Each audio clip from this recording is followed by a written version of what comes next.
So welcome to our second video in Women in Social Policy. And what I'm going to do this morning is kind of do just a little bit of a, let's say, righteous and dynamic show and tell of delicious things you might want to put your hands all over and just love them all up and read them in bed and memorize them and highlight them and integrate them into your course on Women in Social Policy. So what I'm going to just do right now, these are the books that I've often had as required reading for this course, but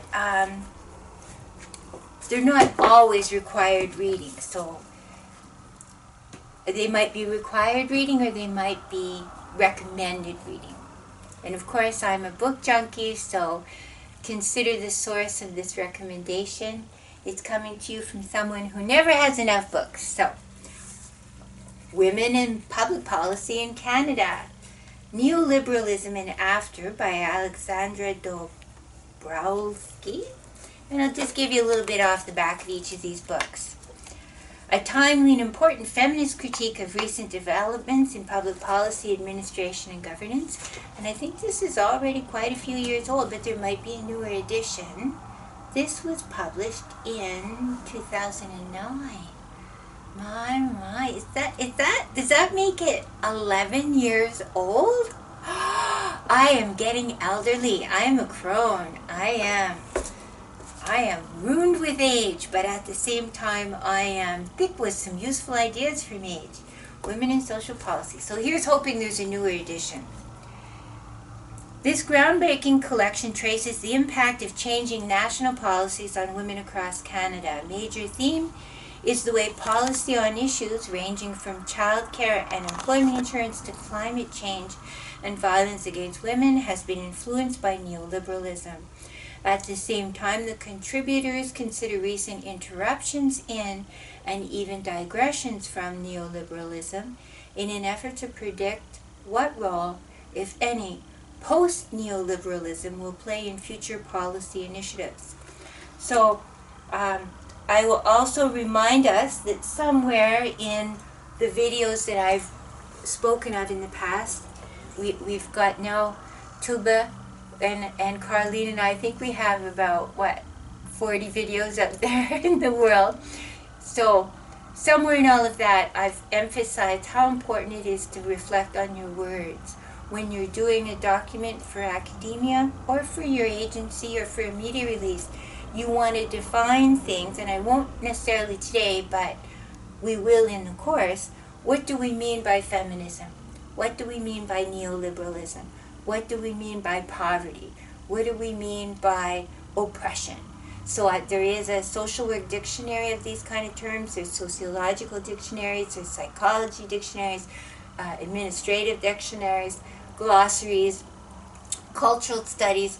So make sure that you reflect on all those definitions, and in any paperwork that you put together, a report, a year-end thing, a manual, that you have reflected on those definitions. If you don't, you can get in trouble.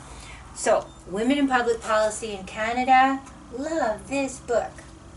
This one, Resisting the State, Canadian History Through the Stories of Activists. Now, what I would even do right away on that is I would Canadian history and her story through the stories of activists. You see? Right away when you say history, for me, it flattens it. It suggests there's only one version, but almost everything has 2 or 3 or 35 or 111 versions. We want to unpack, dismember, disarray, fray, rupture, how stories are told and how we settle for just one story. So right there, Talking Radical, Resisting the State, Canadian, her story and history through the stories of activists. And I'll read you a bit of a blurb from the back. We usually learn her story and history from the perspectives of our rulers, from the top down. In this book, we learn about her history and history from the perspectives of ordinary people from the bottom up. Whatever liberty and justice that communities, workplaces, and individuals in Canada enjoy are due to the many struggles and social movements in our countries, her story and history. Yet the stories, accounts, and histories of the movements to overcome racism, sexism, and poverty, for example, remain largely untold. Thanks to the single, simplistic national story taught to us in school, deftly combining history with accounts from participants in social movements, this author introduces us to the untold histories of activists and encourages us to engage with the struggles. So there's a lot more in the back of this, but just to give you that, this is usually a required, but sometimes a recommended for this course, Women in Social Policy. Telling tales, living the effects of public policy. So sometimes things that are kind of taken for granted in the mainstream world, like minimum wage, let's take that just as an example. Minimum wage will make the assumption often historically, or in the public imagination that if you work a 40-hour week for a minimum wage, you should be able to sustain yourself and pay your own rent, transportation, food, and so on. Well, actually, you can't. It's very improbable that one person could live independently on minimum wage. So when you confront people with that, then they'll say, they take the next strategy out of it. They say, oh, well, actually, minimum wage is just meant for students, really. And we assume that students are already living full-time at home with their parents, and this is just some money for them to save for their tuition and their books. Well, actually, when you start to look at that, you'll realize, no, tons and tons of people who are trying to live on minimum wage are not students who live at home with their parents. And this is not just money on the side. So when people make an assumption, when us as social justice activists and artists pondering women in social policy, we want to double check and triple check the facts. They like now on the news because of Trump, one of the things he's given us is a huge mess in the universe, but also because he lies all the time. What we've had is some media now, as he's speaking, they do fact check and they put in print as he's talking. So he says, inject yourself with bleach. It will help you to resist C-19. And on the bottom, the news agency will have a thread of words that'll say, this has never been proven. This has actually been disproven by the Canadian Health Association or something like that. So if you could put that in your own mind, if you could create your own underline of text where the world is telling you things, and then you have, I don't know, who says this? What has proven this to be true? Does Statistics Canada say this? When I look around in my own life, how many people do I know who are trying to live on minimum wage? That's not the mainstream story. So do that. Have your own fact checker kind of thing going on all the time. This book documents how the political, economic, and social policy changes of the last decade of the 20th century helped and harmed different segments of Canadian society. The chapters are grounded in the narratives of 40 households chosen for differences in income levels, sources of income, household structures and gender, as well as diversities based on race, ability, language, sexual orientation, and Aboriginal status. Household members discuss their concerns as individuals, household members, employees, community members, and citizens. This is not a book about social policy models, theories, or practices.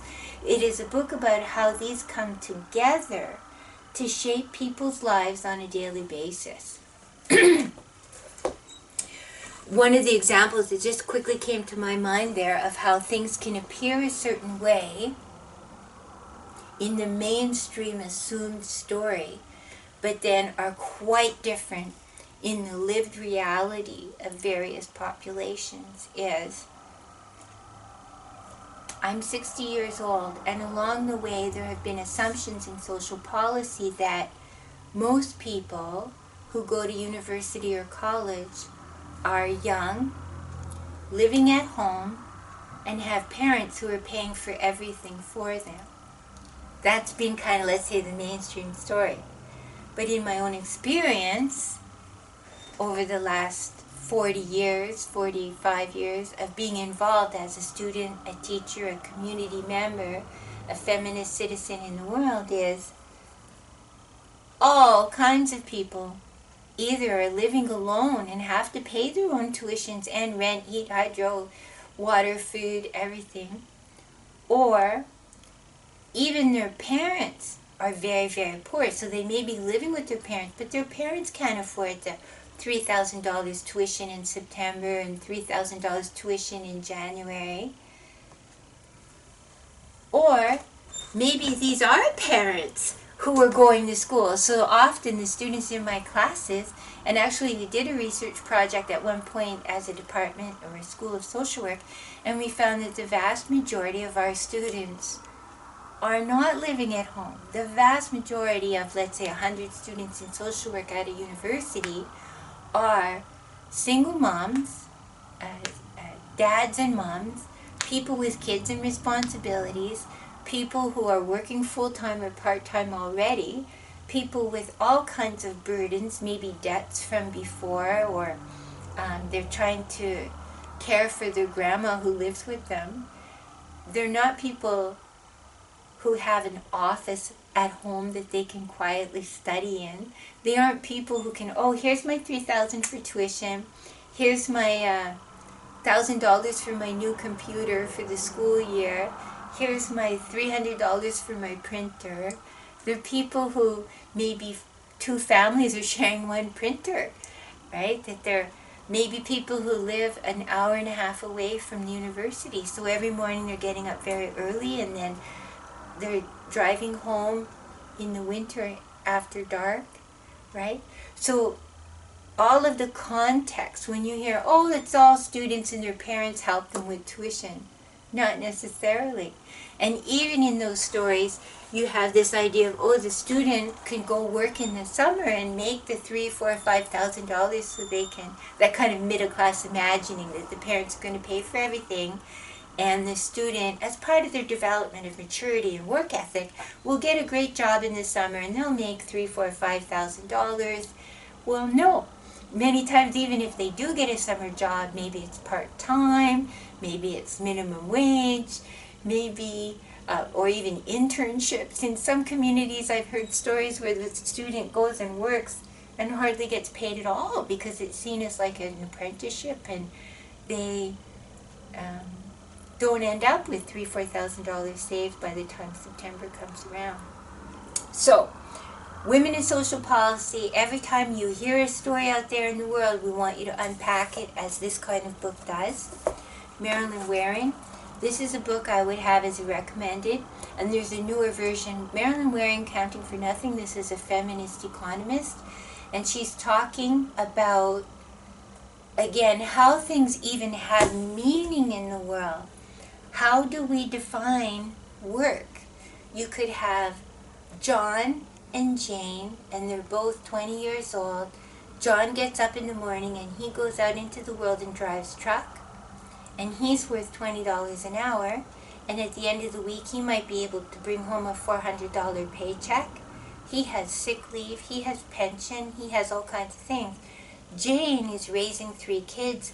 She's feeding the goats, she's doing volunteer work for Boy Scouts or Girl Scouts or Big Sisters or the church or the community or the neighborhood. At the end of the week, she has no money. She's worked just as hard as her spouse. She's gotten up at the same time as him. She may have even gotten up an hour earlier than him to make coffee and breakfast for the kids and him. And maybe she stays up an hour later than him to make his lunch and the kids' lunches for the next day and throw a load into the laundry and maybe set the dishes up for the next morning. But at the end of her lifetime, she's worth nothing. She's never been paid. She's been a full-time home worker, and people used to still use this term housewife, i.e. she was married to the house, which doesn't even make sense. She has worked every single day of her life from morning till night, and the wide world will say she's worth nothing. She has no pension, no sick time, no nothing. She's never happened, never existed, not worth much at all, at all, at all. So Marilyn Waring and many other, of course, a million feminist economists and feminist social justice activists are saying she's raised 3 children, she's contributed to the church, she's done or to the mosque or to the temple. She's done really good things in the world. And why are we saying that when she's old, she shouldn't have a pension? Why are we saying she shouldn't have sick time? We want to reframe that as women pondering women in social policy. So similarly related, feminism, political economy in the state. This collection looks at struggles in education, healthcare, and welfare in Canada, Latin America, and Europe. It includes 13 brilliantly nuanced reports from the front lines of the feminist revolution. In these accounts, the contradictions of women's struggle are made clear. Each victory also has victims.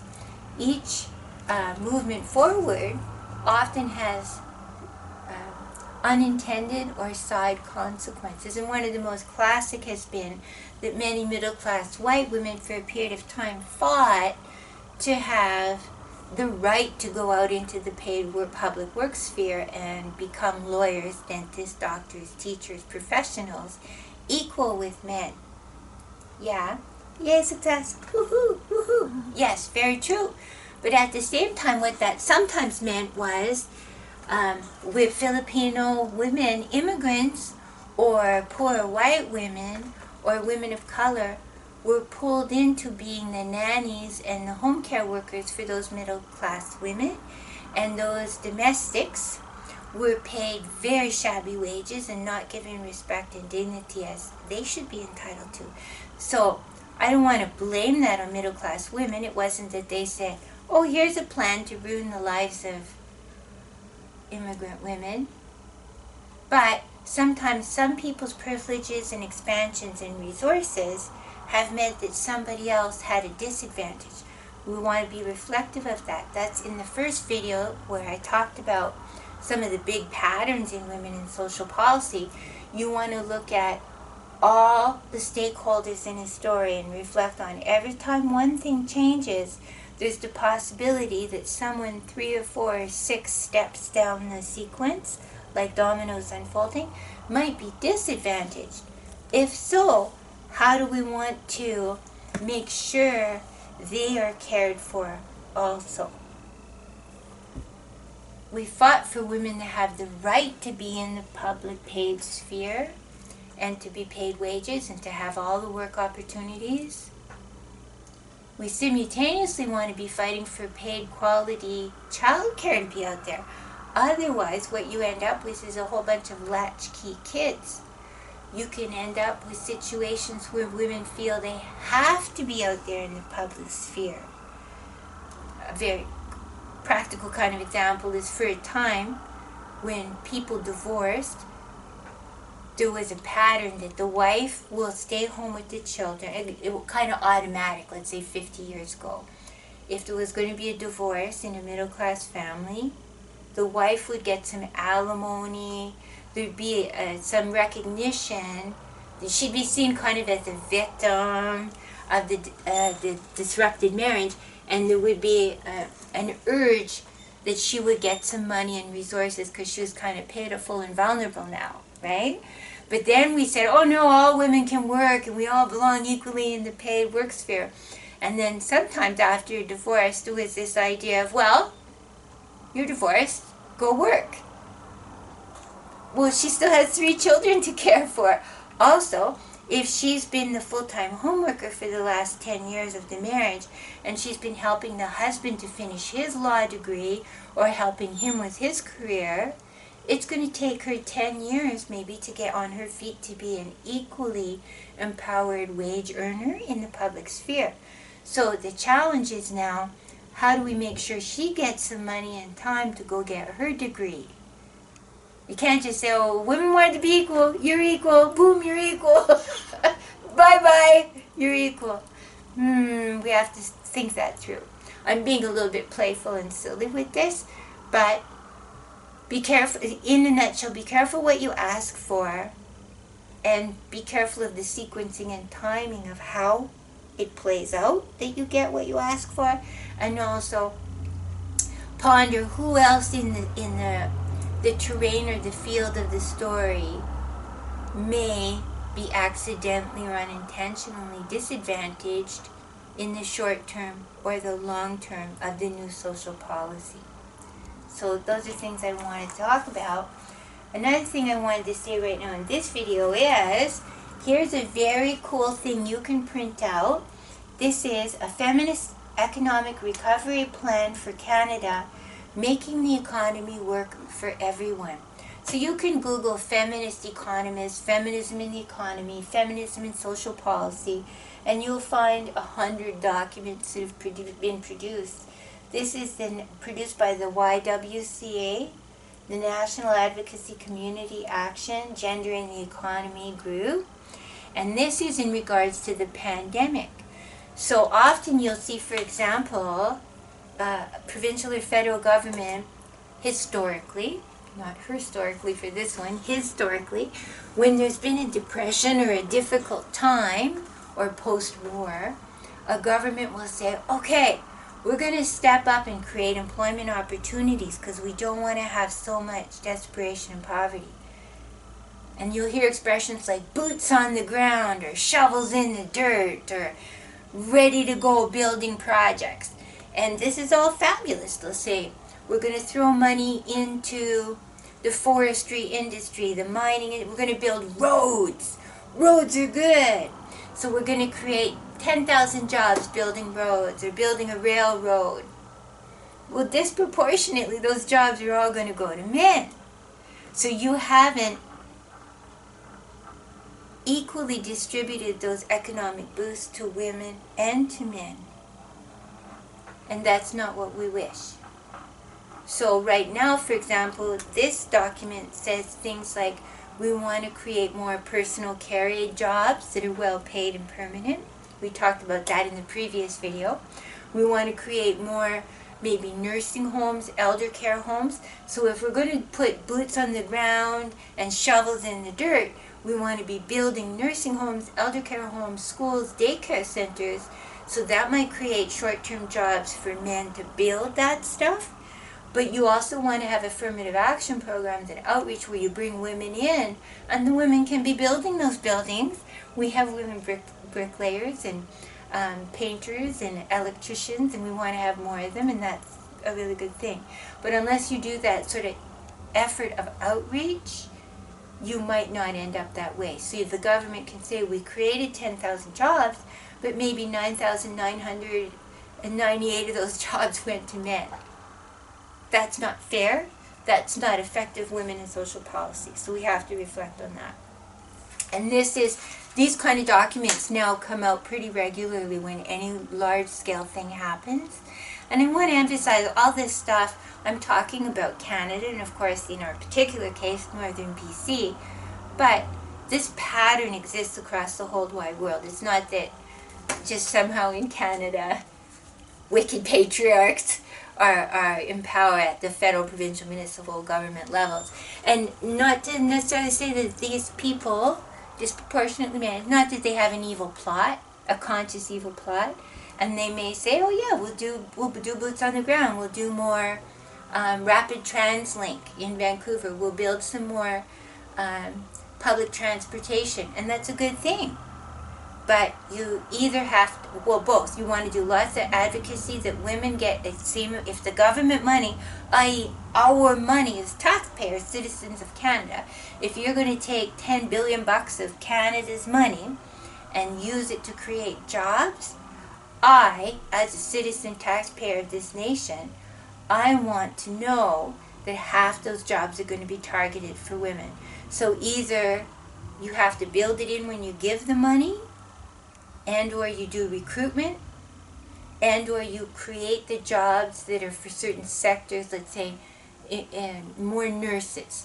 Disproportionately, we know that nurses are going to be female, or teachers, or whatever those kind of jobs are. So it doesn't happen by accident and just organically. It requires conscious, effective planning, research, thoughtfulness, implementation, and then double checking when you throw that money out and you say, we gave you this money with the intention that half of your employees would be women. We want to see if you've done it. If you haven't done it, we're taking the money back. Well, scare them a little bit. And we want to make sure too, for example, in the mining sector, sometimes, or oil industry, natural resources, you want to make sure too that a fair proportion go to indigenous people. So not just women, men, but indigenous people or people of color or whatever the populations are that might be struggling, that you consciously, intelligently do your research and make it happen in that way. So, there we are, some books and documents I would wish you to read. There is a lot out there in terms of economics. These kinds of books here, if you were in my critical social work class, you would know that this is a book that I wish everybody in social work to read, Becoming an Ally, Breaking the Cycle of Oppression. So in a women in social policy class, there might be people who are in there from women's studies, from indigenous studies, from psychology, from nursing, and I love you all. I love you all, and I want you all to become radical social justice activists, feminists, wherever you are in your disciplines. But you might be best positioned to read a book like this, Becoming an Ally, Breaking the Cycle of Oppression. This book is an attempt by Anne Bishop to answer some of the big questions of life. Where does oppression come from? How has it always been with us? Is it just human nature? What can we do to change it? What does individual healing have to do with struggles for social justice? What does social justice have to do with individual healing? Why do members of the same oppressed group fight with each other? So for example, lateral violence, think about that. Sometimes they fight more viciously than even how they fight with their oppressor. Why do some who experience oppression develop a lifelong commitment to fighting oppression, while others turn around and oppress others and become handmaidens for the state or for the oppressors? So this is a very important foundational book in women in social policy to reflect on that kind of stuff. And then these are some really yummy recent books. Griftopia. The financial crisis that exploded in 2008 isn't past. The grifter class, made up of the largest players in the financial industry and the politicians who do their bidding. This group has been growing in power, and the crisis was only one terrifying manifestation of that crisis. So this kind of book, I only put it out, and this one here, The Meritocracy Trap, How America's Foundational Myth Feeds Inequality, Dismantles the Middle Class, and Devours the Elite. This one here, The Color of Money. This is a very interesting book. Black Banks and the Racial Wealth Gap. When the Emancipation Proclamation was signed this is American, signed in 1863, the black community owned less than 1% of the total wealth in America. More than 150 years later, that number has barely budged. The Color of Money seeks to explain the stubborn persistence of the racial wealth gap by focusing on the generator of wealth in the black community, black banks. So, again, these are kind of little side issues, but they're also part of the bigger picture. I have another book that talks about the NRA, the National Rifle Association. When you're reflecting on women in social policy, and we reflect on all the different stakeholders out there, it's not as if every stakeholder is equal, right? It's not like, oh, Psy has one vote, Tuba has a vote, the National Rifle Association has one vote, the Royal Bank of Canada has one vote. We all just have a vote, and then we make a decision and the politicians implement our decision. What we want to reflect on is special interest groups. So as you're doing women in social policy, every time we want to change a thing, we talked already about, we want to increase the minimum wage from, let's say, $13 to $20 to $22 an hour. Well, places like Extendicare, which is an international corporation that exists to make profit off of elderly and sick people, they're going to push back. They're going to have 10 votes or 50 votes compared to my one vote or your one vote, Tuba. So we have to think about, how do we get insight into how our enemies work. There's an expression of hold your friends close but hold your enemies closer. Yeah? Yeah? Find out how does this corporation work. And you might realize they are doing constant infomercials, and they can afford posters and pamphlets, and they can trick the average Joe and Jane voting public into voting against their own best interests. So, know all the stakeholders in your story, know the history and her story of the issue you care about, learn who your enemies are, ponder what their weak points are, ponder what their strong points are, reflect on who we can develop solidarity with and resistance with, and make some strategies. And there are 1,000 million bazillion books out there about social welfare in Canadian society, culture in society. There's all kinds of things have been written. So for the purposes of this course, I wish you to really, really, really resource and strengthen yourself with those big questions of what's the history and her story of this issue, where has it been handled well in another country or time, know your enemies, read this kind of stuff. To change the world is not an overnight project. It requires courage, stamina, imagination, creativity, fortitude. It requires really putting all kinds of things in place, sometimes for a 10-year trajectory, a 20-year trajectory, and almost like a chess game. Those of you who know how to play chess, I don't, but I think I kind of get the dynamics of that game. Is there's certain characters in your board that can only move in certain directions, and there's some that can move, I think, 2 steps at a time, and some that can only move 1 step at a time. And your goal is sometimes to block the other player and imagine if they do this and they do that and they do that, then I'll do this and this and this and this. And that's often what Women in Social Policy is like. So for the purposes of our conversations in our course, you're going to pick a very particular issue. Let's say aging out, children and aging out of the welfare system, or aging out of disability or unemployment insurance. You're going to pick one social issue. You're going to go down to the smallest little piece of that, and then write your paper or your discussion, or you do your presentation, or however it works out that we share that information on that one document, maybe even one word or one line in that one document, and go backwards, forwards, sideways like the chess game. Dream big, because what I wish, I'm 60 and I'm starting to ease out of this game, but some of you are in your early 20s, and you might be, for a 40-year story, part of the women in social justice journey. I want you to succeed. I want to have all of you be so good at playing chess that you just blow them out of the water somewhere in your career.